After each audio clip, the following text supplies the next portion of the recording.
It was hard waking up on day 7, knowing it was our last full cruise day, but it was made a bit more bearable by the Mickey Churro waffles at Cabanas, which are offered on Glacier Day and the last sea day only. Under a mountain of whipped cream. By day 7, we were happy to be able to do a bit of laundry on board. Our room was right down the hall from the Deck 2 port-side laundrette that includes a large sink, 5 washers and dryers, and ironing items, along with detergent and fabric softeners for purchase. You can pay using your room key or Magic Band Plus, and there are 2 others on the Disney Wonder, one laundrette on Deck 6 starboard side and another on Deck 7 starboard. Earlier in the cruise, we were given the option to have up to 30 items washed and folded for us for the flat price of $25. The service is only offered on one day of the cruise. We stumbled upon one of the Royal Princess gatherings in the main atrium on day 7. This is one of the only meet and greets on Disney Cruise Lines that you must sign up for in advance when your activity booking window opens. It is free, and on our 7-night cruise, it was held more than once, but it does fill up quickly. When your booking window opens, be ready to book not only your wine tastings and excursions, but also your Bibbidi Bobbidi Boutique and Royal Princess Gathering reservations.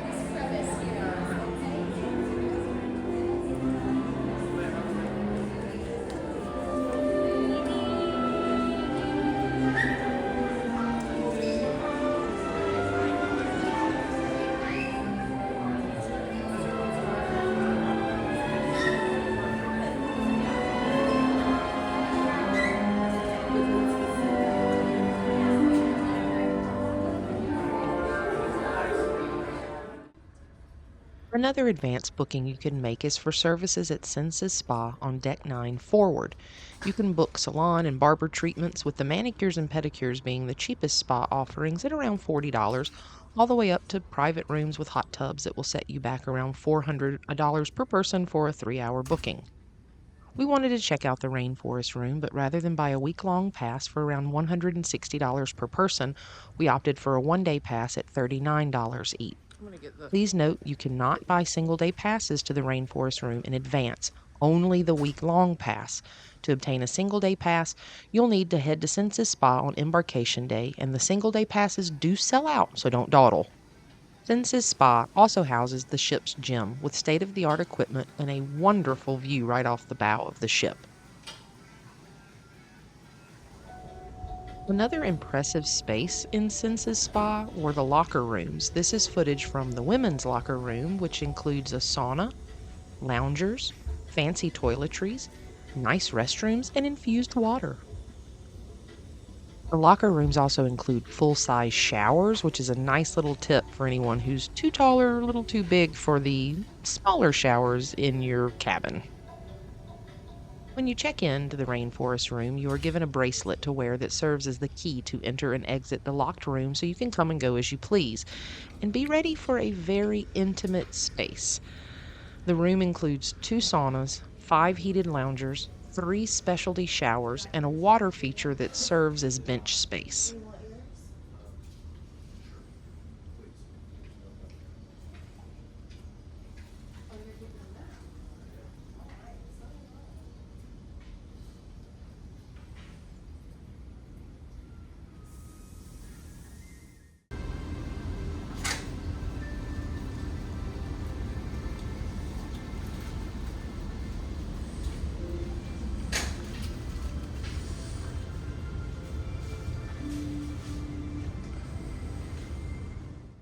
The specialty showers include tropical thunder, rain shower, and cold fog. Allow Sean to demonstrate.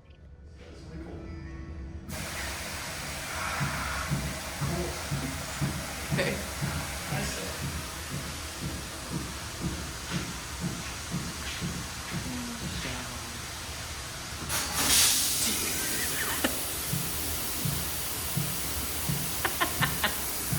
It's a little more than a shower.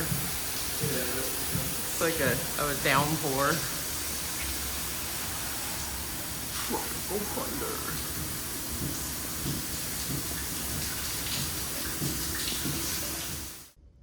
There are towels and robes as well as infused water for your hydrating pleasure. And the real star of the show, for most, us included, are the heated loungers. So if you want a truly quiet and tranquil place on a large cacophonous cruise ship, or you're really into atmospheric cold showers, the Rainforest room is for you.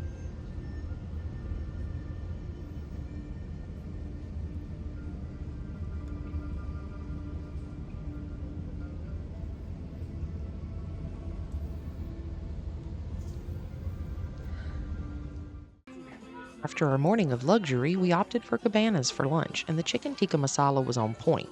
What was not on point was this hazelnut cupcake, and my face shows it, which is why we often only opted for cabanas for breakfast.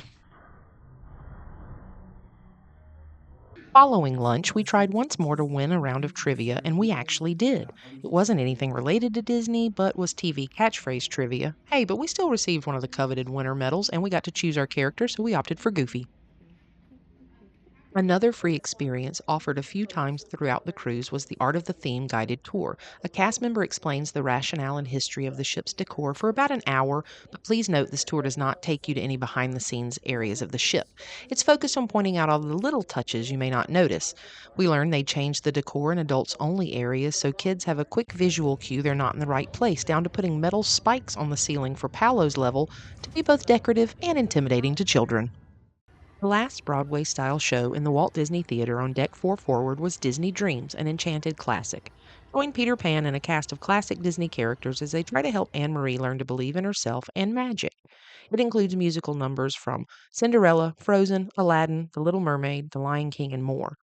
This montage style show was the perfect ending to a week of world class shows and includes some pretty cool stage effects and powerhouse performances. Our last rotational dinner was at Triton's, and it was the captain's Gala menu, which is a menu you will experience on Disney cruises 7 nights or longer.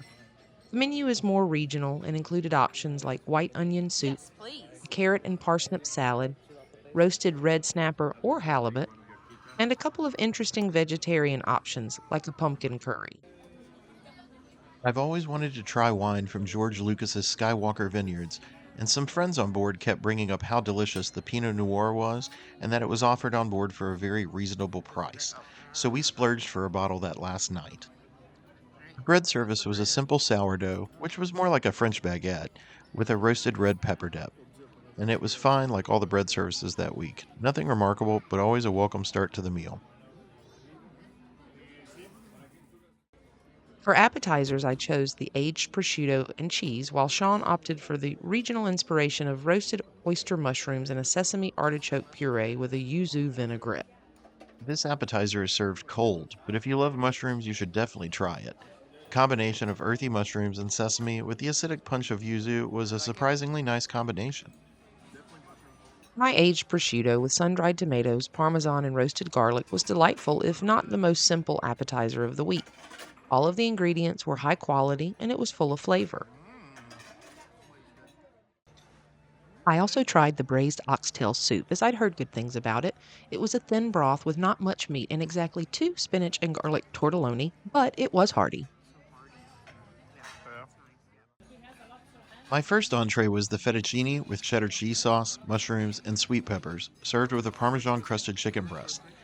This was a strange dish that was like if macaroni and cheese met chicken parm and they ran through sauteed vegetables on the way to the plate. I couldn't pass up the lobster tail dinner, and our amazing head server Galan knows his way around a lobster tail. Ooh, beautiful. The baked lobster tail was huge, a bit overcooked, but I still ate the entire thing. I mean, you put enough drawn butter on a shoe, and I'd probably still eat it.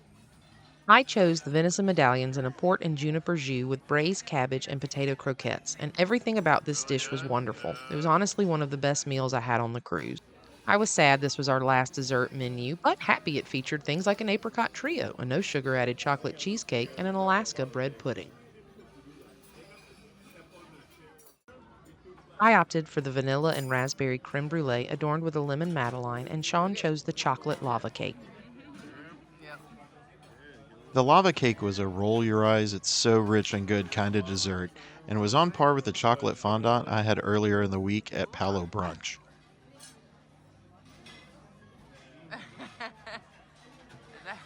The eyes rolling back in the head. My creme brulee was textbook. The brulee was crunchy, the creme was smooth, the raspberry coulis added some acidity and extra flavor.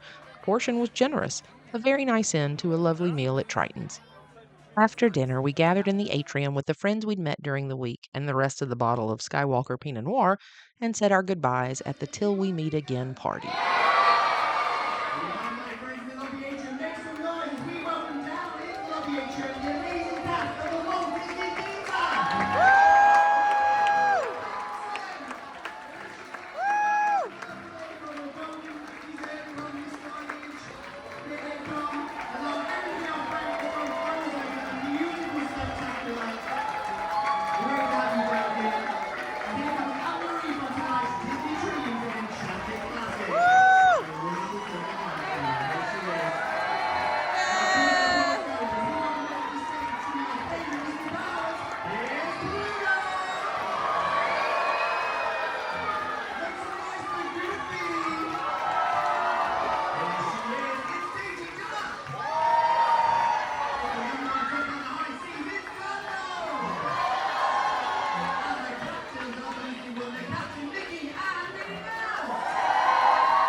The characters all spread out around the atrium for about 15 minutes so you can get last minute photos with your favorites before they tug on your tear ducts one last time.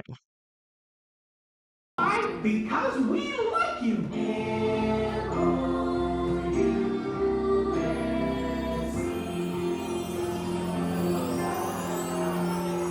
A little bit of pictures, make some noise, entertainment, all this new wonder.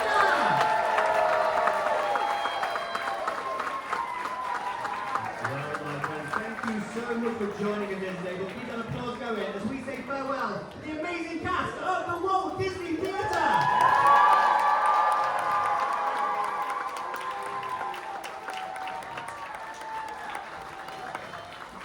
Now, I want everyone to put one hand in the air again for your best royal wave as we say farewell to our Disney princesses. Make some noise for Princess Ariel, the Princess Tiana, Princess Belle, and of course, Moana. Wow. Now it's time to say farewell to this bunch up here, your favorite Disney pals. So everyone say, see you later, Goofy. Goofy. Come on, say ciao for now, Pluto. Ciao for now, Pluto. See you later, Pluto. Everyone say Donald, you're number one. Hold on. That was nowhere near as loud as I wanted to be. Do you agree? Yeah, what about if we get them to chant? It'll get louder and louder and louder. I love that idea. All right, let's do it all together. Here we go. You're number one. You're number one.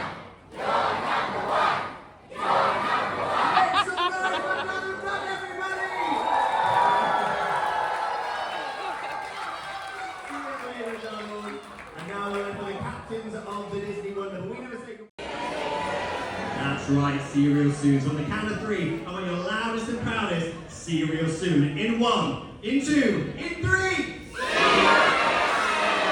some noise for Captain Mickey and Minnie Mouse! After saying goodbye, I headed to the room to pack while Sean checked out the last lounge in the after hours section of the ship, the Cadillac Lounge. This adults-only piano bar pays homage to the 1950s and is full of chrome, leather, and cocktails. Some of the bar's decorative features were designed in conjunction with General Motors and are supposed to make you feel like you're sitting in an authentic vintage automobile. I'm going to be playing some of my favorite songs from Elton John's songbook. So I'm pretty sure I'll play one or two of your favorites in here, I'm sure. But I hope so, anyways. I'm going to start right nice and easy with Goodbye Yellow Brick Road.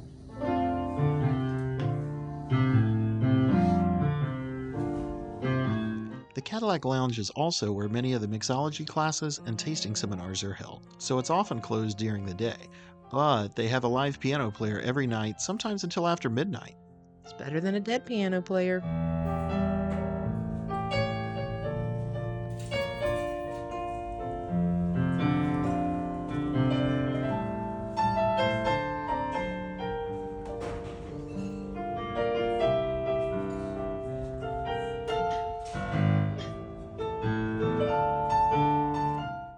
If you are not walking off the ship with your luggage, which you can do around 7:30 a.m., you must have every piece you want collected tagged with your given luggage tags and outside your stateroom door by 10:30 p.m. the last night. The luggage will be waiting for you in the cruise terminal when you disembark the next morning. Our 7-night Alaskan adventure on the Disney Wonder lived up to every expectation, and we would do it again tomorrow. If you have questions, we're happy to share. And if you found this video helpful, please like and subscribe. And if you're cool, you'll hit the notifications bell. And if you're really cool, you'll tell a friend. Until next time.